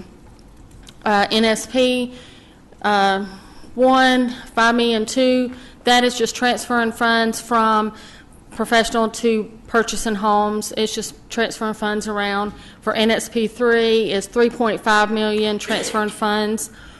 CDBG is an increase in grant revenue that we received of $216,000. Confiscated assets, that is an increase of $1.237. That is the Sheriff's Department and the Police Department confiscated assets. You realize when you adopted the budget, you adopt a zero budget for asset pending, confiscated assets. 911 is just transferring $358,000 within the funds. And the grant fund is an increase in the revenue of $840,000. New grants, and this is a fund that we transferred from the general fund. Special court revenue, increase in the revenues of $230,000. Technology fund is a decrease of $12,500. Juvenile assistance, an increase of $44,004. Economic development, an increase of $181,000. That is due to they got a revenue for sale of bonds, and they got a fee for that, so that was an additional revenue that they received. Hotel motel, that is an increase of $111,277. Henry First is the donation account. We got an increase of $9,200. Capital asset fund transfers of $1.3 million. That was part of capital that we purchased through the lease purchase. Lease purchase, $970,000 transfers around to different funds. Impact fees, an increase of $251,000. Debt service, $1.6 transfers around from different accounts. And stormwater was an increase of revenue of $238,000. The airport was an increase of $2,023,000, which was part of the grant that we received to extend the runway. Do you have any questions? Anybody have any questions? I don't have any questions, Chairman, but I'd like to commend Fred and Angie and all their staff for putting this together. This is quite impressive. We're heading in the right direction. I would like to share that with the finance department also, all the department heads. It's pretty obvious that they are being very conservative, and hopefully we can, by the end of the year, maintain some financial stability and refund some of the funds back to the fund balance that we've taken from the past year. And also, I guess for those that read it in the paper, Henry County was listed as one of the 4 most unfunded retirement programs in the state. And so we definitely got to make some contributions back to protect the integrity of our retirement program. One other subject, and I made a footnote here and I passed it up. I forgot. Apologize. You'll note here I wrote note, audit adjustment may be needed for debt due to impact fees. There are 3 debts that the county has that are paid or to be paid out of impact fees. The amount of impact fees we've been collecting through this Great Recession have been nowhere near enough to cover the cost of the debt, being the interest and the principal. At the present time, the impact fee fund owes the general fund almost $7.4 million. Our auditors are asking the question, as they should, will this ever be paid back by impact fees to the general fund? The real problem is that even though impact fees are increasing, I think this year, Angie, I think you worked it out as 500 and some thousand total impact fees, 300 and some were available, if you would, for this debt that's being incurred. Unfortunately, the amount of debt payments are almost $2 million.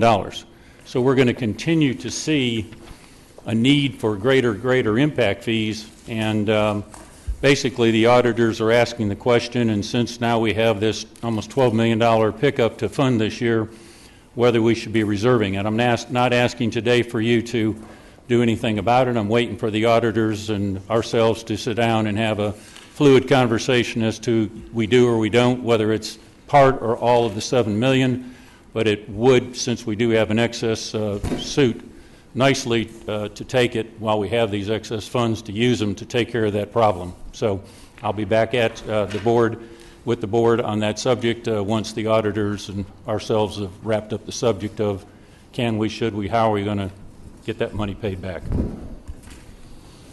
Thank you. Anybody else have any questions, comments?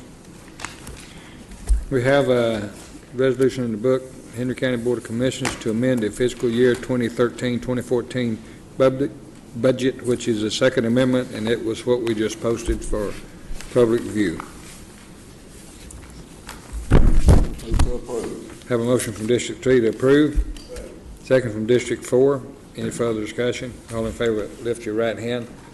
All opposed, same sign. So moved. Unanimous. Thank you. Yes, ma'am. Thank you.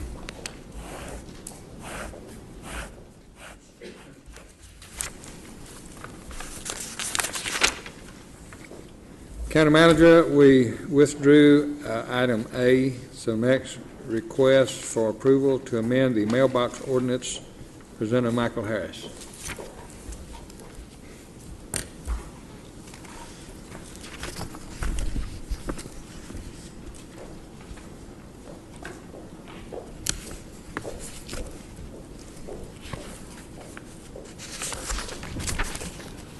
Thank you again, Chairman. The item before you is an amendment to our current mailbox ordinance. In the handout I've given, we've made a slight, after conferring with the county attorney, a couple of slight amendments to what was included in the handout, so I wanted to give you a revised copy. Really just kind of further clarifies what the intent of the ordinance is. Principally, what we're looking to do is clear up and clarify the ordinance as it applies and when it goes into effect. The language that's been added is under Section 31651 under definitions, illegal mailboxes shall mean any mailbox built in violation of county code at the time of construction after the enactment of the ordinance that was approved in November 6 of 2012. And also in Section 3-16-54, we amended item number 7.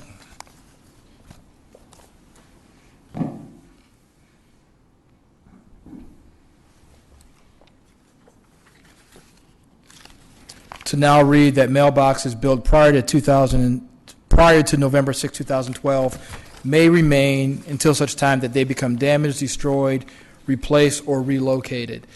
Since the time of the original ordinance adoption in November of 2012, worked with the building department staff, and they have incorporated additional language shown on their application and on their permits, making individuals aware that of this requirement, so thereby putting them on notice that they are required to make sure what the requirements for a brick mailbox are, or for mailboxes in general are, how they're to be constructed. So far we haven't had any future issues that have arisen since then. You also will note in one of the lower recitals, it does add a provision that any mailbox that would have been removed as a result of provisions of the 2006 of the November 6, 2012 mailbox resolution may be rebuilt in the same manner. We have had a couple of instances where residents who, in light of the November 2012, did go back and take theirs back down, and we're kind of trying to work with them, and again, wanting to get the board's approval to allow them to go back and put theirs up with the understanding that anything else that had been built prior to 2012 would not be allowed.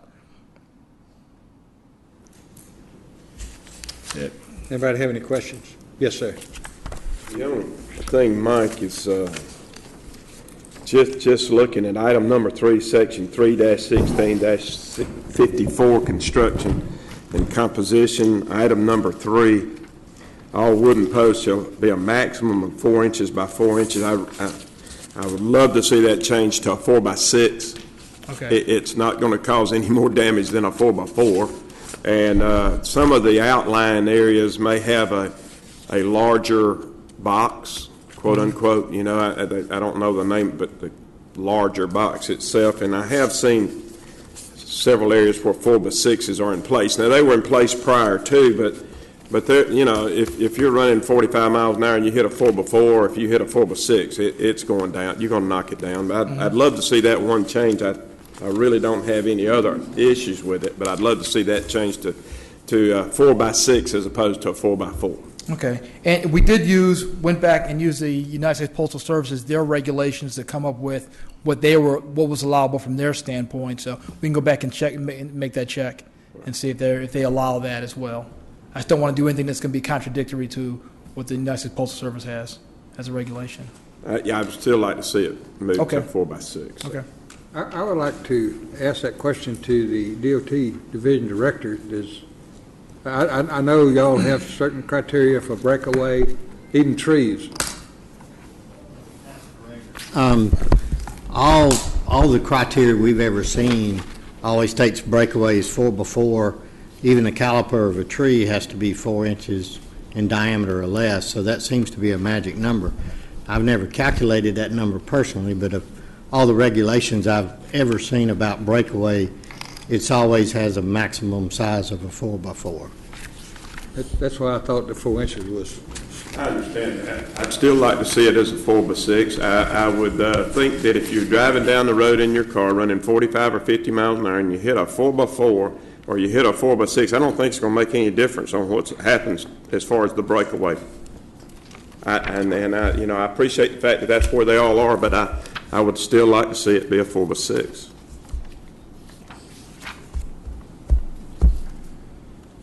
Okay. Does anybody else have any questions? We have a resolution before you, said Henry County Board of Commissioners ordinance to amend Chapter 3-16 nuisance, Article 4 mailbox construction, Section 3-16-1 and 3-16-54. So I take an amendment. I'll make a motion provided that we change that to a 4 by 6. Okay. We have a motion on the floor. Do we have a second? Second. Second by District 3. For record, we're going to change the printed matter in section 3-1654, construction and competition mailbox. Item 3, it will read, all wooden posts shall have a maximum width of 4 inches by 6 inches.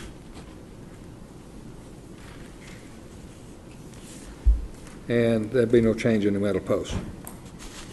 So, any further discussion?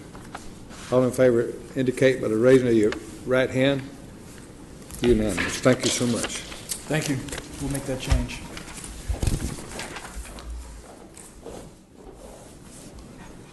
Next, we have the county attorney resolution requesting a lease agreement with the Board of Education for use of land, use of field at Patrick Henry High School.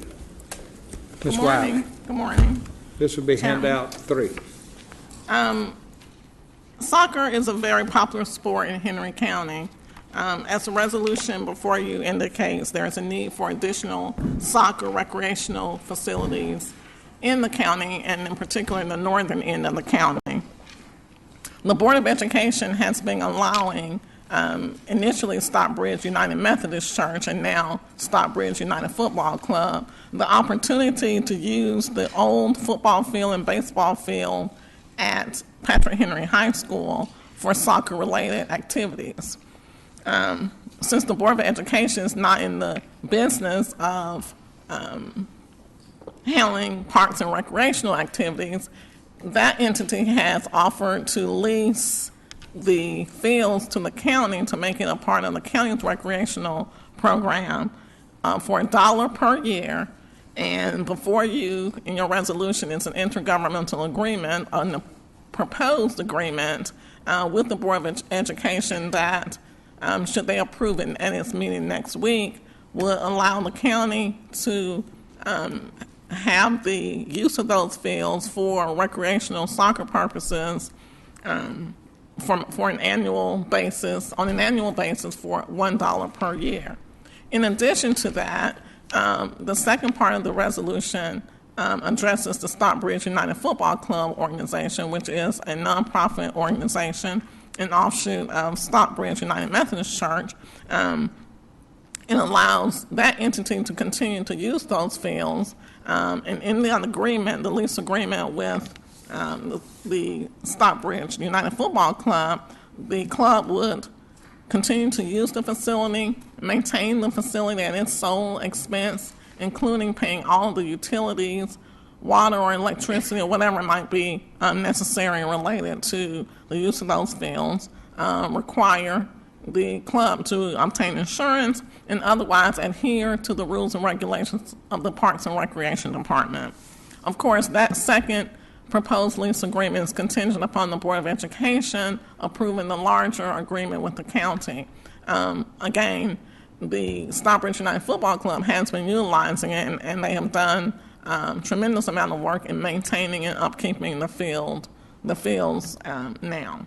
I believe Mike Rice is here from the Stockbridge United Football Club. If y'all have any more direct questions about his organization, he's the president and director of both organizations. He actually ran the Stockbridge United Methodist program and now the Stockbridge United Football Club. So if you all have any questions for him, Commissioners, he's here for you all. And of course, I'm available to answer any of your questions as well. Yes, sir. Yes, sir. Mr. Chair, thank you. I've been involved in this for actually a little longer than what most think, because we've had several issues, even back in the past, when our soccer fields were across the street. Parks and Rec never got an opportunity to do any repair work, but we were always blamed for them looking bad. So we've been involved with that particular the other soccer association, for a pretty good while on other issues. I think it's very important that we bring up the fact that this Patrick Henry is an alternative school that has no sports program, so the field literally just sits there.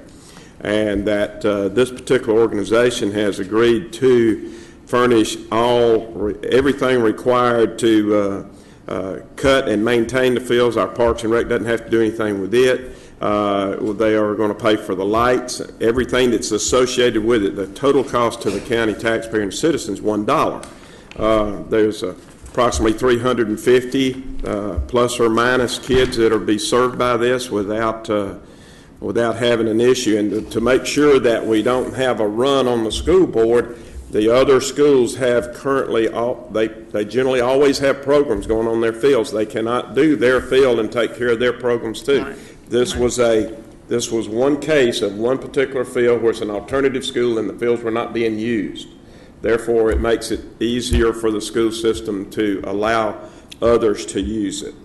So with that being said, I feel this is a good move for us, a good move for the citizens and the people to have a place, and it doesn't cost us anything. We don't even have to mow the grass, and I think it's very important that that's good. Thank you, sir.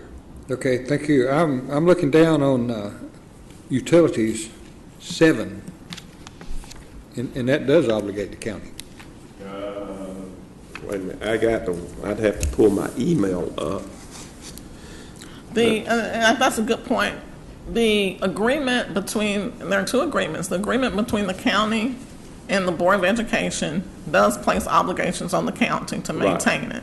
However, the county is satisfying that with the subsequent agreement with the club, Stockbridge United Football Club, and passing that obligation solely to the football club. And if they don't pay it, we'll cut the lights off. I mean, they have agreed that the Stockbridge Association has agreed to pay all the utilities. Obviously, the school board would put that on us because we're leasing it from the school board, not the soccer association. And then the county is then passing that obligation on to the football club in order for it to handle all the responsibilities in exchange for its use of the fields that the county is allowing to use. So that would be found in Exhibit B. That will be found in Exhibit B, Mr. Chairman, and that is under, just a moment. Okay, it is in Section 5 of Exhibit B, utilities and sanitation removal. The club shall pay all utilities utilized at the field and be responsible for all the sanitation trash removal. That's correct. Inclusive of water and electricity. Okay, I got you. And I did send a version of this, or this exact proposed agreement to Mr. Rice, and he was in agreement with the terms. Okay. We have a resolution of the Henry County Board of Commissioners approving a lease agreement with the Henry County Board of Education for use of the recreational field at Patrick County High School for recreational soccer. Move to approve, Mr. Chair. We have a motion from District 4. Second. Second from District 3. Any further discussion? All in favor, lift your right hand. So moved. Mr. Chairman, may I also get a subsequent motion for approval of the agreement with the Stockbridge United Football Club, subject to the Board of Education's approval of that lease, that intergovernmental agreement? That will be the second, be a further resolved clause in your resolution. That would be, we wouldn't be adopting the same resolution, all right? Yes, sir. It just was not part of your motion you just made. This is just parliamentary, right? Yes, sir. So it'd be the same motion. It will be the motion will be, in addition to approving the agreement with the Board of Education, the commissioners will also move to approve and authorize you to sign the agreement with the Stockbridge United Football Club. Okay, so that would be the be it further resolved. Yes. On Exhibit B. Yes. Does somebody move in that direction? I'd like to make one clarification. This agreement is a one-year agreement to be done on a yearly basis, correct? That is correct. Just want to make sure we got to clarify that. Yes, sir. I'll make the motion. Have a motion? Second? Second. Have a second from, had a motion from District 4, second from District 3. Any further discussion? All in favor, raise your right hand. So moved. Thank you.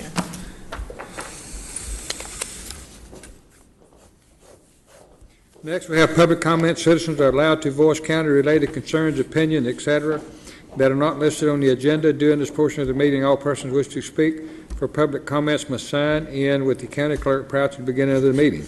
You must sign your name, address, and specify topic you wish to speak about, and you will not be recognized. You will be able to address the board for 5 minutes. Applicant number 1, Mr. Steve Richardson, wants to talk to Ordinance. If you'll come up, state your name and address for the record. You got 5 minutes.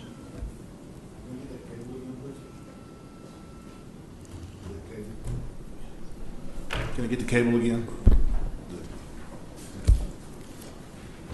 I apologize. My intent when I started all this, I'm sorry, was to pull out the flaws of the county. It wasn't to take personal shots at Elkins. If you go back in the meeting, the last notes of the pictures I show of the wreck, I never mentioned Elkins' name, but since it's out there,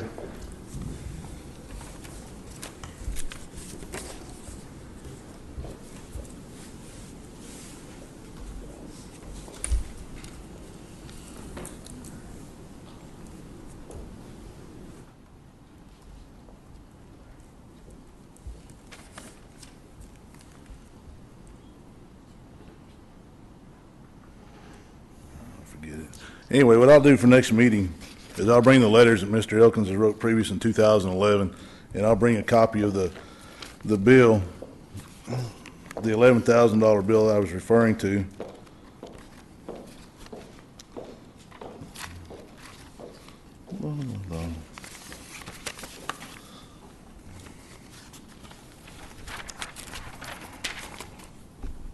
I'll bring a copy of all that with all the pictures and documentation, and also get the stuff from the federal government to answer Mr. Harris's questions.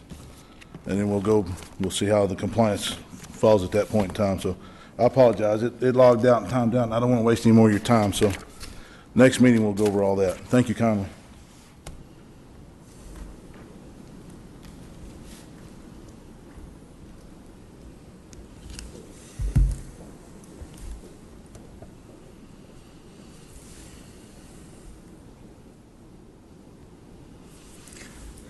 Next, we have Mr. Bill Toney. Wants to talk about SPLOST issues. Mr. Toney, state your name and address to the record, please. Bill Toney, 1652 Highway 155 North. I just thank you for allowing me to come before you. I'd like to just encourage everybody on this SPLOST issue to get out, vote today, vote yes, no, whatever your thing is. And remember that this is a vote that directly comes to you, whether you're for it or against it. You control your taxes, up or down. And like I say, I just encourage everybody to go out, vote today, and thank you very much. Thank you.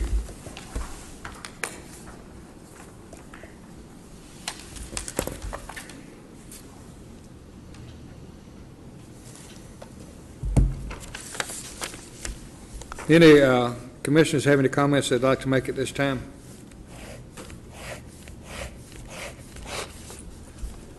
Would the county manager, would you like to take this opportunity to make any comments? No, sir, no comments. County attorney? No, sir. The upcoming meetings Tuesday, November the 19th at 6:30 p.m. a regular board meeting. Thursday, November the 28th, and Friday, November the 29th. All county offices will be closed in observance of Thanksgiving holiday. Tuesday, December the 3rd at 9 a.m., and Tuesday, December the 17th at 6:30 p.m. on regular board meetings. Does somebody move to adjourn into executive session in accordance with the provision of OCGA 50-14-3 and all applicable laws and pertinence to the advice of the county attorney for the purposes of one, acquisition or sale of real estate, pending and or potential litigation, and personnel matters. Does somebody move? If I may, you can add to that property disposition along with the acquisition. Okay. I put some language in there, but it's not the sale of property acquisition. Oh, I'm sorry, I didn't hear you say sale. I'm so Yes, sorry. yeah, I put acquisition or the sale of property. Okay. So maybe that was not a correct phraseology. Acquisition. Disposition. Disposition. Yes, sir. Disposition of real estate. Yes, sir. Thank you. Somebody move that we do that? So moved. Have a motion from District 3. Second from District 1. All in favor, raise your hand. So moved. We're going into executive session.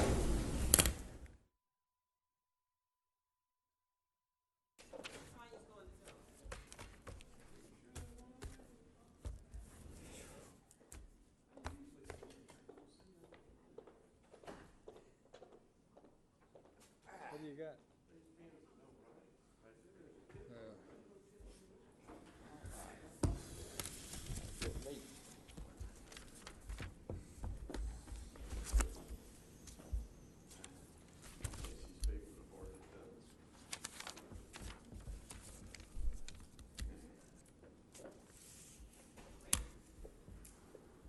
We ready?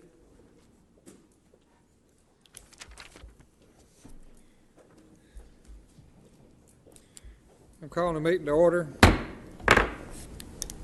Does someone approve of an affidavit and resolution pertaining to executive session? So moved. We have a motion from District 3, second from District 1. Any further discussion? All in favor, raise your right hand. Somebody move, we adjourn. So moved. Have a motion from District 3, second from District 1. Any further discussion? All in favor, raise your right hand. Adjournment.